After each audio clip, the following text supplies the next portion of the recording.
Hello, in front of me I've got KEYCHRON K2. In this video I'll show you how to change keyboard layer.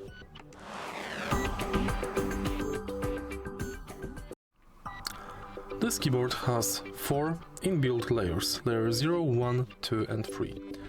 You can see each layer layout right here.